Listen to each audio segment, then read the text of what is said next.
जय हिंद दोस्तों, रक्षित करना के चैनल में आपका स्वागत है। दोस्तों कैसे हैं आप? उम्मीद करता हूं कि आप अच्छे होंगे। दोस्तों आज के इस वीडियो में मैं आपको एक बेहतरीन जानकारी दूंगा 8 सीपीसी के बजट के बारे में। जैसा आपको पता है 8 सीपीसी का बजट वित्त मंत्री जी ने नहीं दिया पेंशन के लिए या फिर अलाउंसेस के लिए या फिर सैलरी के लिए, क्योंकि अभी तक वेतन आयोग ने 8 सीपीसी की रिपोर्ट सरकार को सबमिट नहीं करी। अभी 8 सीपीसी पर कुछ भी काम कंप्लीट नहीं हुआ, पेंशन पे सैलरी पे, इसलिए बजट भी निर्धारित नहीं हुआ 8 सीपीसी का। लेकिन दोस्तों सरकार की तरफ से जो पे कमीशन को बिठाया गया, सरकार की तरफ से ऑफिस दिया गया, वेतन आयोग को अधिकारी नियुक्त करे गए या फिर दोस्तों जो कर्मचारी नियुक्त हुए 8 सीपीसी पर जो काम करेंगे उनके खर्चे पानी के लिए कुछ बजट दिया सरकार ने, वित्त मंत्रालय ने। और दोस्तों वो कितना बजट दिया? 23 करोड़। जी हां दोस्तों, खर्चा पानी चलाने के लिए जो वेतन आयोग में कर्मचारी अधिकारी बैठेंगे, कागज बनाएंगे, कागज पत्र इधर उधर करेंगे, कंप्यूटर पे फीड करेंगे, उनके लिए चाय नाश्ता पानी, खर्चा पानी चलाने के लिए, कागज इधर से उधर घुमाने के लिए कुछ बजट दिया है वित्त मंत्रालय ने 23 करोड़ का। और दोस्तों ये किससे बनकर मिला है? Revenue plus capital. जी हां दोस्तों, इन दो चीजों को जोड़कर थोड़ा सा बजट, मामूली सा बजट दिया है 8 पे कमीशन के लिए। तो दोस्तों बस इतनी ही घोषणा हुई है इस बजट से जुड़ी हुई 8 सीपीसी पर।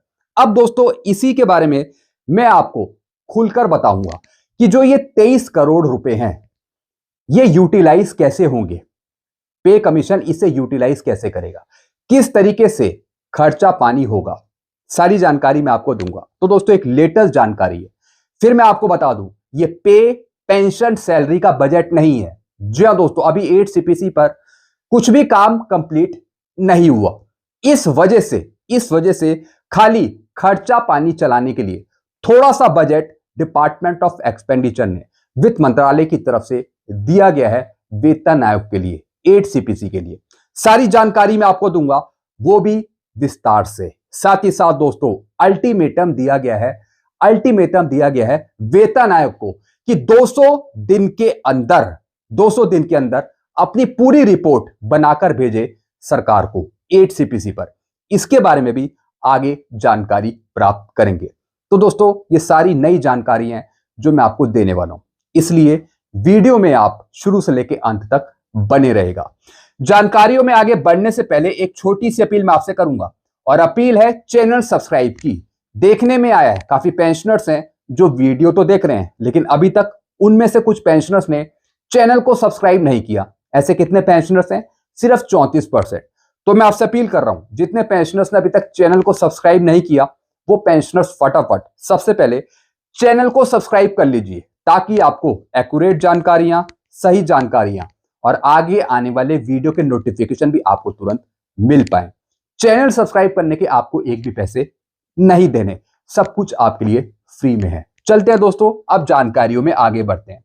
जैसा आपको पता है 2025-26 में 8 सीपीसी के गठन की मंजूरी मिली। जी हां दोस्तों, सरकार ने 2025 में अनाउंसमेंट करी कि आगे चलकर हम 8 सीपीसी देंगे। तो दोस्तों 2025 में ही सरकार की प्लानिंग शुरू हो गई थी 8 सीपीसी पे। जी हां दोस्तों, तो दोस्तों मिनिस्ट्री ऑफ फाइनेंस की तरफ से, डिपार्टमेंट ऑफ एक्सपेंडिचर की तरफ से एक रिपोर्ट है जिसे हम बोलते हैं डिमांड नंबर 31। जी हां दोस्तों, यानी कि दोस्तों जो सरकार के इंटरनल डिपार्टमेंट है सरकार के, जैसे मिनिस्ट्री ऑफ फाइनेंस हो गया, गृह मंत्रालय हो गया, या फिर दोस्तों जो इंटरनली काम करते हैं भारत सरकार के लिए, तो दोस्तों उनके खर्चे पानी चलाने के लिए, उनका खर्चा पानी चलाने के लिए तो दोस्तों कुछ बजट आवंटित किया जाता है जिसे हम बोलते हैं प्रशासनिक खर्चे। जी हां दोस्तों, ये इंटरनली खर्चे होते हैं जिसके लिए बजट अलॉट किया जाता है। तो दोस्तों उसके लिए डिमांड रखी जाती है, डिमांड नंबर 31। जी हां दोस्तों, तो दोस्तों इसमें कुछ चीजें अलॉट करी जाती हैं, छोटी मोटी चीजें अलॉट करी जाती हैं खर्चे पानी को चलाने के लिए। इसी तरीके से जैसा आपको पता है सरकार ने 8 पे कमीशन को बिठा दिया है और आगे चलकर 8 सीपीसी पर काम शुरू होगा वेतन आयोग के द्वारा। तो दोस्तों जब वेतन आयोग काम शुरू करेगा, वो करेगा आगे चलकर, लेकिन दोस्तों वेतन आयोग के खर्चे पाने के लिए, कागज इधर से उधर घुमाने के लिए, कुछ डेटा फीड करने के लिए, या फिर दोस्तों ऑफिस के रख रखाव के लिए यहां पर कुछ पैसा दिया है। तो दोस्तों कितना पैसा है ये दोस्तों? 23.42 यानी सिर्फ 23 करोड़ रुपए। और दोस्तों जब पे कमीशन अपनी रिपोर्ट सौंपेगा सरकार को पूरी 8 सीपीसी पर, तो उसका खर्चा अलग होगा। जी हां दोस्तों, वो खर्चा होगा लाखों करोड़ों में। तो दोस्तों वो अलग चीज है, लेकिन ये दोस्तों छोटा सा खर्चा है वेतन आयोग के लिए। अब दोस्तों क्या है ये पूरा खर्चा, किस वजह से दिया गया है, सारी जानकारी मैं आपको देता हूं। अब दोस्तों यहां पे देखिए, 8th पे कमीशन, बजट में सरकार का बड़ा ऐलान, सैलरी पेंशन में जल्द बढ़ोतरी का रास्ता साफ, मिला इतना बड़ा फंड। जी हां दोस्तों है तो वैसे बहुत छोटा सा फंड, आगे चलकर बड़ा फंड मिलेगा 8 सीपीसी का जब वेतन आयोग अपनी रिपोर्ट सौंपेगा सरकार को। तो दोस्तों जैसा मैंने आपको बताया कि जो अगले साल बजट पेश होगा उसमें 8 सीपीसी का पूरी तरीके से बजट दिया जाएगा, और वो भी लाखों करोड़ों का। अब दोस्तों यहां पे देखिए, 8th पे कमीशन, केंद्र सरकार ने 8वें वेतन आयोग के खर्चों के लिए बजट में 23.42 करोड़ रुपए का प्रावधान किया है। जैसा कि दोस्तों मैंने आपको इस रिपोर्ट में दिखाया, 23 करोड़ है 2026-27 के इस बजट में, छोटे बहुत खर्चे पानी के लिए। फिर क्या लिखा है दोस्तों आगे, यह केंद्रीय कर्मचारियों और पेंशन भोगियों के वेतन व पेंशन में बढ़ोतरी की तैयारी का संकेत है। जी हां दोस्तों, आप इसे बोल सकते हैं कि कहीं ना कहीं 8 सीपीसी की तैयारी कहीं ना कहीं शुरू कर दी गई है। वित्त मंत्रालय ने आयोग के गठन और कामकाज के लिए यह राशि आवंटित की है। जी हां दोस्तों, ताकि दोस्तों वेतन आयोग काम करना शुरू कर सके, कागज इधर से उधर घुमा फिरा सके, रिपोर्ट बना सके। तो दोस्तों थोड़ी बहुत चीजें यहां पे वित्त मंत्रालय ने दी हैं, कुछ पैसे से जुड़ी सुविधाएं यहां पे दी है सीधा वेतन आयोग को। इससे 50 लाख कर्मचारियों और 69 लाख पेंशनर्स के वेतन ढांचे की समीक्षा का रास्ता साफ हो गया है, जिससे भविष्य में बेसिक सैलरी और भत्तों में वृद्धि की उम्मीद है। जी हां दोस्तों, हालांकि दोस्तों ये पूरी तरीके से पेंशन का, सैलरी का, अलाउंस का बजट नहीं है। इसकी जानकारी मैंने आपको पहले दी थी कि पूरी तरीके से वित्त मंत्री जी ने 8 सीपीसी का बजट नहीं दिया, लेकिन दोस्तों कुछ खर्चे पाने के लिए कुछ बजट यहां पे अलॉट करा है 8 सीपीसी के लिए, जैसा मैंने आपको बताया। फिर दोस्तों आगे क्या लिखा है, 8वें वेतन आयोग के लिए 23 करोड़ का बजट प्रावधान, केंद्रीय कर्मचारी और पेंशनर की सैलरी पेंशन में बढ़ोतरी की तैयारी, आयोग जल्द रिपोर्ट सौंपेगा, 200 दिनों में काम पूरा करने की उम्मीद। जी हां दोस्तों, तो दोस्तों ये 3 चीजें हैं जिस पर हम बात करेंगे। बजट 2026 में केंद्र सरकार के कर्मचारियों और पेंशनर्स के लिए बड़ी खबर आई है।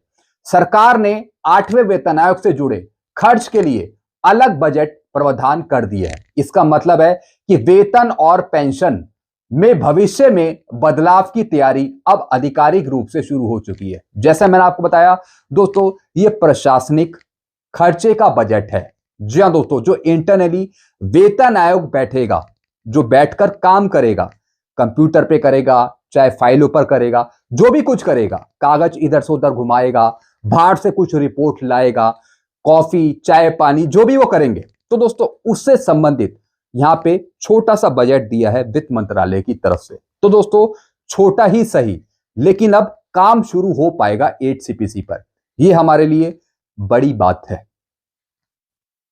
वित्त मंत्रालय के व्यय विभाग की डिमांड फॉर ग्रांट में 8वें केंद्रीय वेतन आयोग के नाम से बजट लाइन दिखाई दी है। जी हां दोस्तों, जैसे कि दोस्तों इस रिपोर्ट में दिखा रखा है कि 8 पे कमीशन यहां पे मेंशन है, और साथ ही साथ दोस्तों यहां पे 26-27 के लिए रेवेन्यू और कैपिटल मिला के 23 करोड़ का यहां पे बजट अलॉट करा गया है।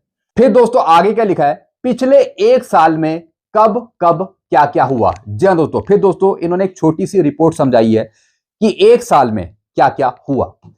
15 जनवरी 2025 को आयोग के गठन की आधिकारिक घोषणा हुई। 28 अक्टूबर 2025 को आयोग के गठन का आधिकारिक ऐलान हुआ।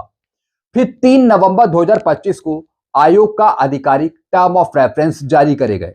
फिर 20 जनवरी 2026 को 8वें वेतन आयोग को आधिकारिक ऑफिस मिला। जी हां दोस्तों ये बताया गया कि किस तरीके से 8 सीपीसी प्रोग्रेस में है, क्या क्या हुआ। फिर 28 जनवरी 2026 को चीफ विजिलेंस अधिकारी की नियुक्ति भी हो गई।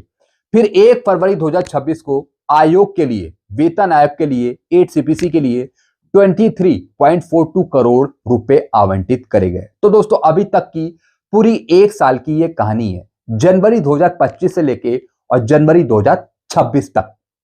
फिर दोस्तों आगे के लिखा है, आयोग को मिला कितना पैसा और कहां होगा खर्च। जी हां दोस्तों वित्त मंत्रालय की तरफ से, डिपार्टमेंट ऑफ एक्सपेंडिचर की तरफ से जो ये छोटा सा बजट दिया है 23 करोड़ का। अब दोस्तों इससे कैसे खर्च होगा वेतन आयोग के द्वारा, इससे होगा क्या, जरा ये समझते हैं। बजट 2026-27 में इसके लिए 23 करोड़ रुपए का प्रावधान किया गया है, 23 करोड़ रुपए का। इसमें से लगभग 21.32 करोड़ रुपए राजस्व व्यय, रेवेन्यू एक्सपेंडिचर और 2 करोड़ रुपए पूंजीगत व्यय, कैपिटल एक्सपेंडिचर के तौर पर रखे गए। जी हां दोस्तों ये जो टोटल बजट है 23.42 करोड़ का, दोस्तों इसमें रेवेन्यू है 21.32 की और कैपिटल है 2.10 का। तो दोस्तों इन दोनों को मिलाकर 23.42 करोड़ का यहां पे बजट है 8 सीपीसी का। छोटा सा बजट है दोस्तों, छोटा सा। फिर दोस्तों आगे क्या लिखा है जरा ध्यान से समझिए। यह पैसा आयोग के गठन, स्टाफ, दफ्तर, रिसर्च और प्रशासनिक खर्चों के लिए होता है। जैसा मैंने आपको शुरू में बताया, यह छोटा सा बजट अलॉट करा गया किसके लिए, 8 सीपीसी के स्टाफ के लिए, जो उनके कर्मचारी हैं, अधिकारी हैं, जो वो छोटा बहुत काम करेंगे 8 सीपीसी पर, तो उनके खर्चे पानी के लिए। फिर दफ्तर के लिए, ऑफिस के रख रखाव के लिए। फिर रिसर्च के लिए, जी हां दोस्तों कुछ रिपोर्ट्स मंगाई जाएंगी, देखी जाएंगी, पढ़ी जाएंगी, उसका प्रिंट निकाला जाएगा, फिर कंप्यूटर पे फीड किया जाएगा, तो मतलब छोटी बहुत चीजें। तो दोस्तों वो रिसर्च करी जाएगी फिर उसके खर्च के लिए। फिर प्रशासनिक खर्चों के लिए, जी हां दोस्तों जो इंटरनली वेतन आयोग बैठकर काम करेगा, जो प्रशासनिक उसके खर्चे हैं, तो दोस्तों उसको पूरा करेगा ये पैसा। अभी ये वेतन बढ़ोतरी का पैसा नहीं है। जी हां दोस्तों एक बार फिर मैं आपको बता दूं, पहले भी जानकारी मैंने आपको दी है कि जो ये पैसा, थोड़ा बहुत पैसा अलॉट करा गया है, ये पूरा बजट नहीं है 8 सीपीसी का। वित्त मंत्री जी ने 8 सीपीसी के पूरे बजट की घोषणा नहीं करी है। एक बार फिर बता दूं, कहीं आप सोच रहे हो कि बजट मिल गया 8 सीपीसी का, ऐसा बिल्कुल भी नहीं है, क्योंकि अभी एक्सपेंडिचर तय नहीं है वेतन आयोग का 8 सीपीसी पर, इसलिए पूरा बजट अभी अलॉट नहीं करा है, अभी नहीं दिया है वित्त मंत्री जी ने। यह सिर्फ खर्चे पानी के लिए थोड़ा सा बजट दिया है 8 सीपीसी पर, ताकि दोस्तों जो प्रशासनिक खर्चे हैं वो पूरे किए जा सकें। इस वजह से दोस्तों ये बजट दिया, और दोस्तों इसी पर ये डिमांड 31 या फिर 32 है। अब दोस्तों यहां पे देखिए क्या लिखा है, अभी ये वेतन बढ़ोतरी का पैसा नहीं है, बल्कि आयोग के काम शुरू करने की तैयारी का बजट है। जी हां दोस्तों, जब वेतन आयोग बैठेगा, काम करेगा, तो दोस्तों उसका ये छोटा सा बजट है जो उसको दिया है, ताकि खर्चे पानी निकल सके और कम से कम काम तो शुरू हो। फिर दोस्तों आगे क्या लिखा है, सैलरी स्ट्रक्चर की समीक्षा जल्द करेगी सरकार। इसका सीधा मतलब यह है कि सरकार आने वाले समय में 50 लाख से केंद्रीय कर्मचारियों और करीब 69 लाख पेंशनर्स की सैलरी स्ट्रक्चर की समीक्षा करने जा रही है। जी हां दोस्तों, जब वेतन आयोग बैठ जाएगा तो दोस्तों फिर वो काम शुरू कर देगा आपकी पेंशन पे या फिर सैलरी पे। आमतौर पर वेतन आयोग महंगाई, जीवन यापन लागत, कर्मचारियों की जरूरत और सरकार की वित्तीय स्थिति को देखकर नई वेतन सिफारिश देता है। बाद में इन्हीं सिफारिशों के आधार पर बेसिक सैलरी, फिटनेस फैक्टर, भत्ते और पेंशन में बदलाव होते हैं। जी हां दोस्तों, तो दोस्तों जब वेतन आयोग बैठ जाएगा, तो दोस्तों जब वेतन आयोग पूरी तरह से काम शुरू करेगा 8 सीपीसी पे, चाहे वो पेंशन हो, सैलरी हो, अलाउंसेस हो या फिर दोस्तों फिटनेस फैक्टर हो, तो दोस्तों हम उम्मीद कर सकते हैं कि इस बजट के बाद वेतन आयोग बैठे और जल्द से जल्द फटाफट काम शुरू कर दे 8 सीपीसी पर। फिर दोस्तों आगे क्या लिखा है, बेसिक और फैमिली पेंशन में हो सकती है बढ़ोतरी। जी हाँ दोस्तों, केंद्रीय कर्मचारियों के लिए इसका मतलब भविष्य में बेसिक वेतन बढ़ने की संभावना है, जिससे डीए, एचआरए और दूसरे भत्ते भी बढ़ते हैं। पेंशनर्स के लिए नई सिफारिशें लागू होने पर बेसिक और फैमिली पेंशन में बढ़ोतरी हो सकती है। जी हाँ दोस्तों, जो वेतन आयोग बैठेगा वो पेंशन पर रिपोर्ट बनाएगा, सैलरी पे रिपोर्ट बनाएगा, पे मैट्रिक्स का स्ट्रक्चर बनाएगा, एचआरए, टीए, डीए सब कुछ देखेगा। फिलहाल बजट में सिर्फ आयोग के कामकाज के लिए शुरुआती धनराशि दी गई है, लेकिन यह साफ संकेत है कि 8वें वेतन आयोग की प्रक्रिया अब कागज से आगे बढ़ चुकी है। जी हाँ दोस्तों, पहले दोस्तों कागज पत्र ही निकल रहे थे, लेकिन दोस्तों अब पूरी तरीके से आगे काम शुरू हो जाएगा। आगे आने वाले सालों में इसकी सिफारिशें ही तय करेंगी कि केंद्रीय कर्मचारियों और पेंशनर्स की जेब में कितनी बढ़ोतरी पहुंचेगी। जी हाँ दोस्तों, जब वेतन आयोग अपनी रिपोर्ट सौंपेगा तभी पता लगेगा, तभी पूरी पिक्चर क्लियर होगी फिटमेंट फैक्टर की, पेंशन बढ़ोतरी की या फिर सैलरी बढ़ोतरी की। तो अब 200 दिन में रिपोर्ट तैयार करे आयोग। जी हाँ दोस्तों, सरकार को वेतन आयोग को अल्टीमेटम दिया है कि वेतन आयोग 200 दिन के अंदर पूरी रिपोर्ट बनाए 8सीपीसी पर। आयोग को मिले इस फंड को लेकर all India NPS employ federation के राष्ट्रीय अध्यक्ष डॉक्टर मंजीत पटेल की प्रतिक्रिया भी आई है। उन्होंने कहा है कि आयोग के कामकाज के लिए वित्त मंत्रालय ने 23.42 करोड़ रुपए फंड की व्यवस्था कर दी है। उम्मीद है अब आयोग जल्द से जल्द ऑफिस में काम करना शुरू करेगा और कर्मचारियों के हित में मिशन 200 दिन में ही रिपोर्ट तैयार करके भारत सरकार को सौंपेगा, ताकि और अधिक देरी से बचा जा सके। जी हाँ दोस्तों, तो दोस्तों वित्त मंत्रालय की तरफ से छोटा सा बजट 23 करोड़ का बजट यहां पे अलॉट कर दिया गया है वेतन आयोग के लिए, ताकि दोस्तों प्रशासनिक खर्चे उनके पूरे हो सके और साथ ही साथ 8सीपीसी पे काम भी शुरू हो जाए और जल्द से जल्द 200 दिन के अंदर वेतन आयोग अपनी पूरी रिपोर्ट बना के सरकार को सौंपे। पहले से ही आयोग के आधिकारिक गठन और फंड जारी करने में 1 साल की देरी हो चुकी है और कर्मचारियों का भरोसा टूट रहा है। जी हाँ दोस्तों, तो दोस्तों देरी ना होते हुए वेतन आयोग फटाफट 8सीपीसी पर काम शुरू करे और वो काम फटाफट कंप्लीट भी करे, ताकि सरकार को ठीक टाइम पर वेतन आयोग की रिपोर्ट मिल सके और फिर सरकार भी कम टाइम में उस रिपोर्ट को एक्सेप्ट करके आप सबके लिए 8सीपीसी की घोषणा कर दे।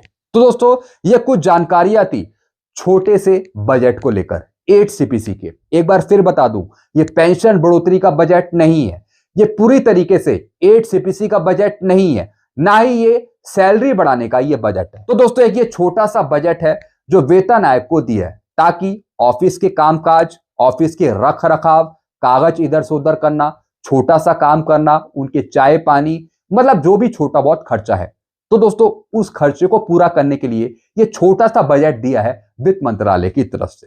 तो दोस्तों ये कुछ जानकारियां थी जो मैंने आपको दी। ऐसी जानकारियां आपको मिलती रहेंगी, तो ऐसी जानकारियां पाने के लिए आप चैनल से जुड़ सकते हैं, चैनल को सब्सक्राइब कर सकते हैं। चैनल का नाम है Rakshit Khanna. Thank you so much.